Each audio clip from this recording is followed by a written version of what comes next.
Okay, so today we are going to talk about Wi-Fi, and we're going to talk about some of the issues I've been having and why I have decided to go with this unit here. So let's get this unboxed and let's get at it.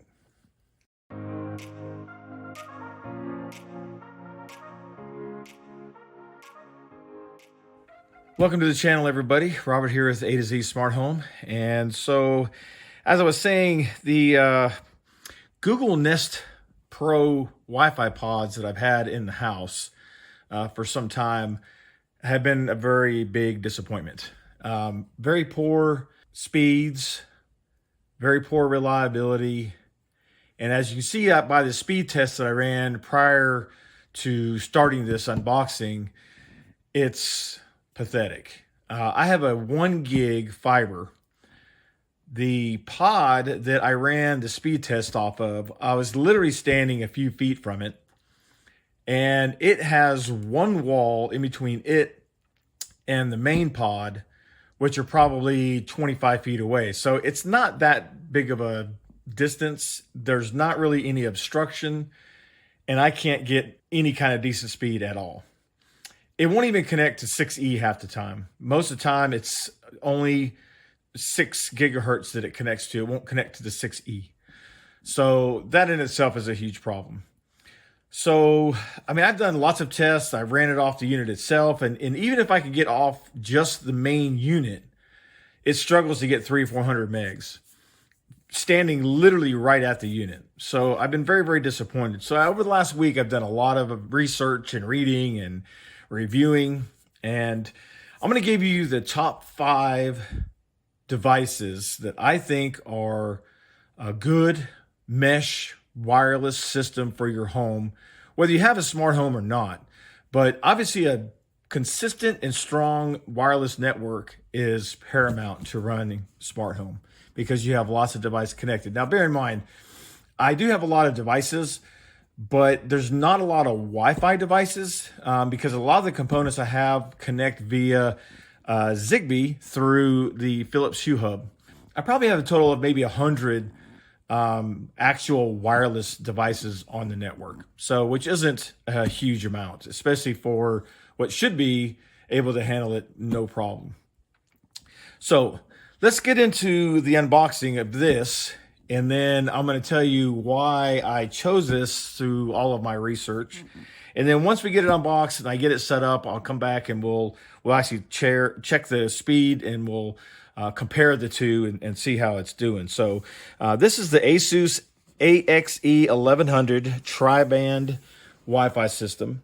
And I've used Asus products in the past, and they've always been extremely reliable. So I really didn't have any hesitation of using this. And I'm sure you're probably wondering, well, why didn't you go Wi-Fi 7? And well, that's just because I don't really need Wi-Fi 7. I don't really have anything that connects Wi-Fi 7. So the cost difference between this and a Wi-Fi 7 device, I couldn't validate the extra cost. So I decided to go with a 6E system until Wi-Fi 7 becomes a little more widespread and used. And of course, the technology is not even finalized yet. They don't even have a standard finalized. So that's going to be a continual change as we move forward. Once I get everything kind of pre-configured, then I'll actually go downstairs and swap the cables so I don't interfere with my wife's TV watching too much. So let's go ahead and get these out here and see what we got. I can tell you they feel nice, weighted. And again, all the other Asus products I've ever used have always been extremely solid products, and I've had really good success with them, so I don't have any hesitation using this.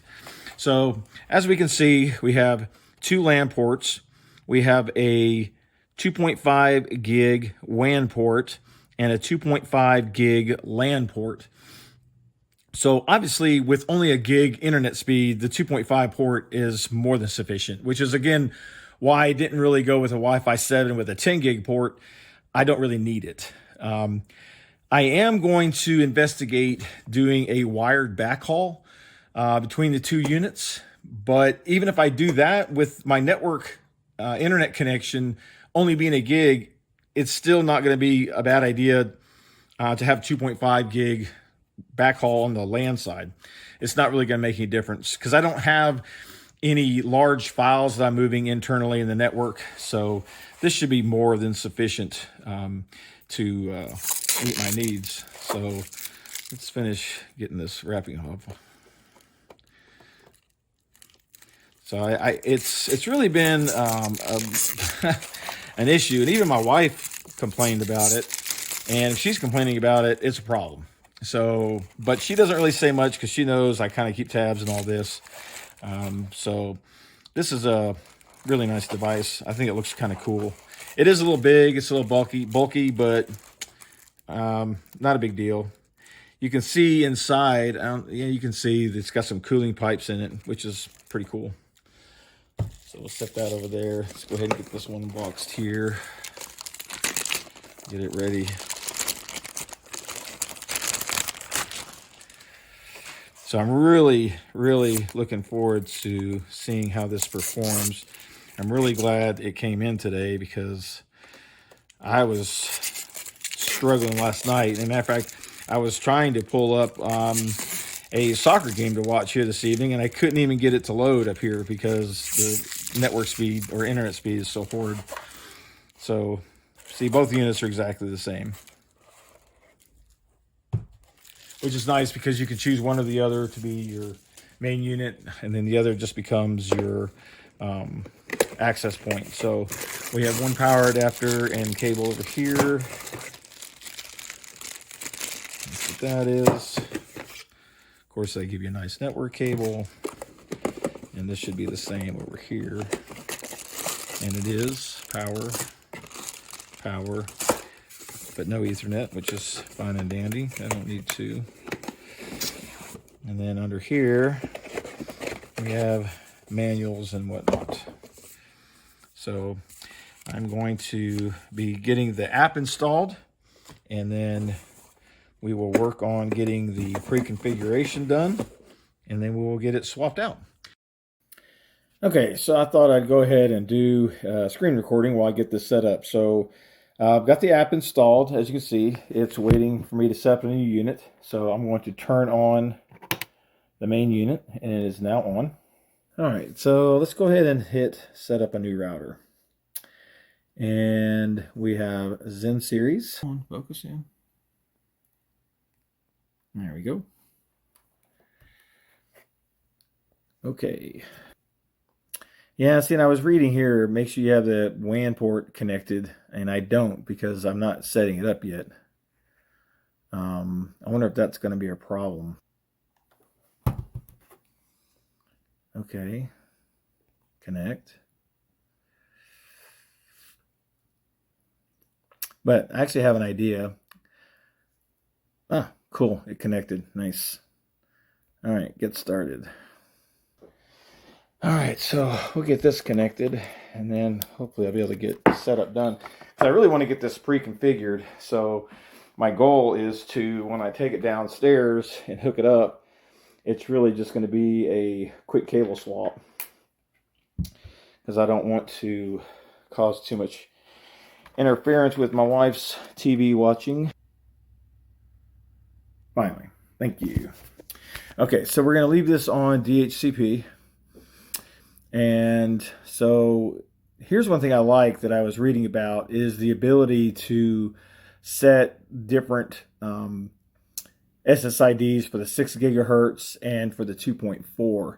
Okay, so it makes it that with 6G, same password. Okay, that's fine. But you know what? I think I like this idea to separate it, because a lot of the 2.4 devices I have are going to be looking for that SSID and not the 5G or the 6G. Yeah, you know what? I'm going to leave it like that instead. So 2.4 and 5 gigahertz I'll leave with my SSID that I currently have, because I want things to just reconnect. The 6 gigahertz I'll leave with the 6G, same password. And I like that you can assign the different WPA So the WPA3 for 6 gigahertz, I'll be able to isolate to that. And then everything on the 5 gigahertz, I'll be using WPA2 because that's what my existing network is. So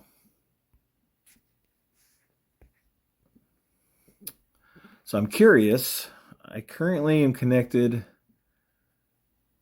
through the pod. So the pod has got a wireless backhaul to the main pod that's doing the internet. And I'm curious to see what my network speed is.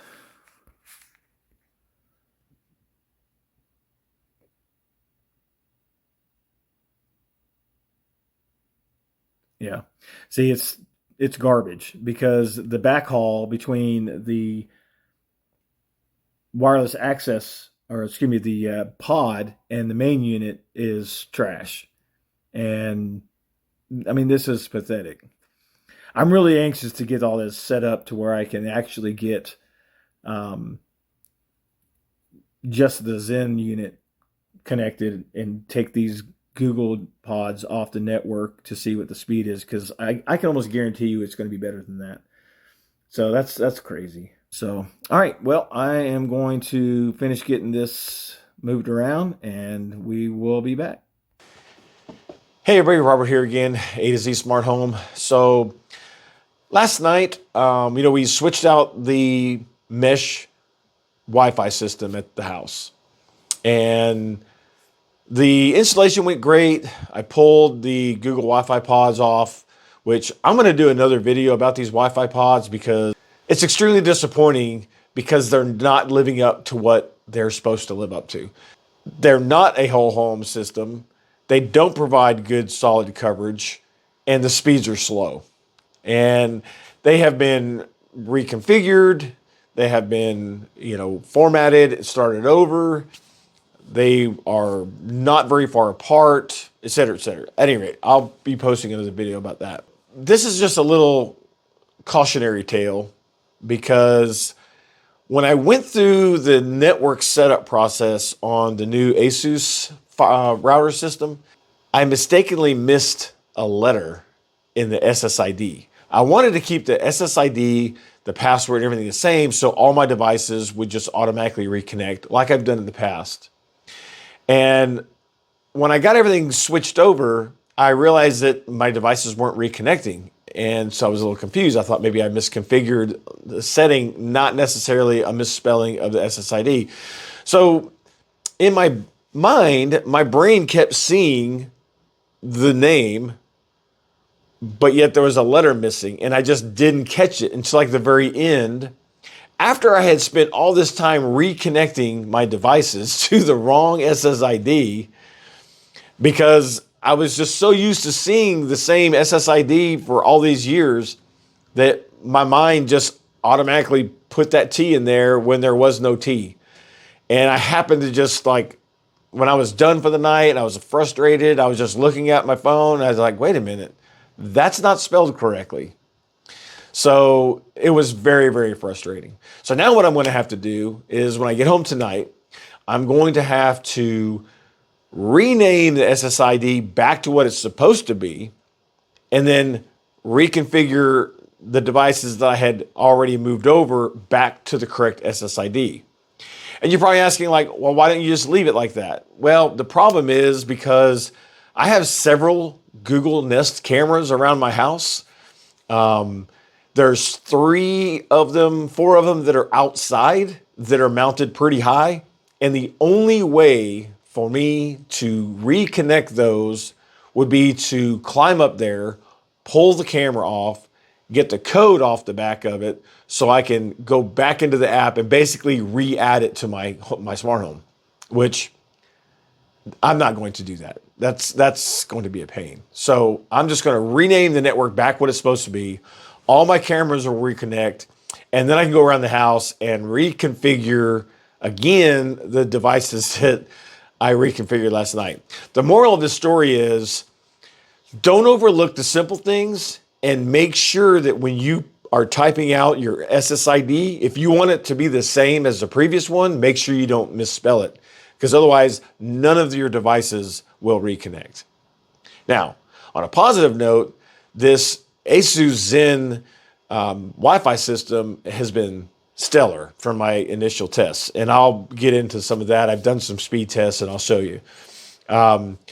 It's what it should be.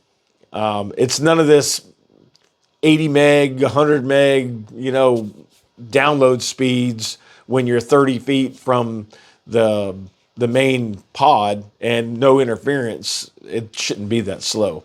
But I also like the fact that you can separate the SSIDs.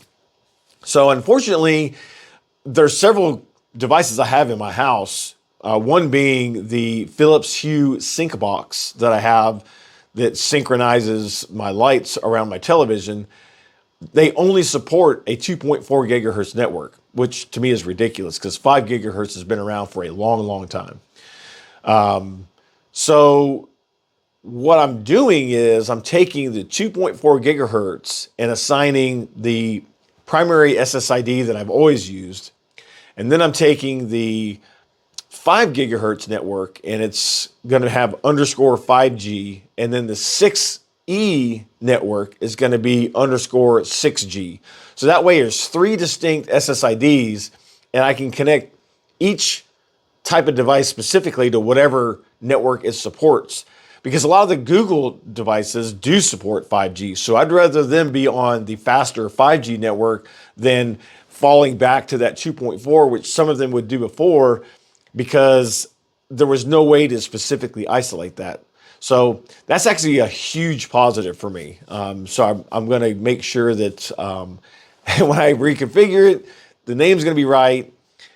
All my other 2.4 gigahertz devices are going to reconnect, and we'll get all this other 5G stuff connected, so everything should be in good order. So a little bit of a cautionary tale, and I will probably do a little follow-up video once everything's done.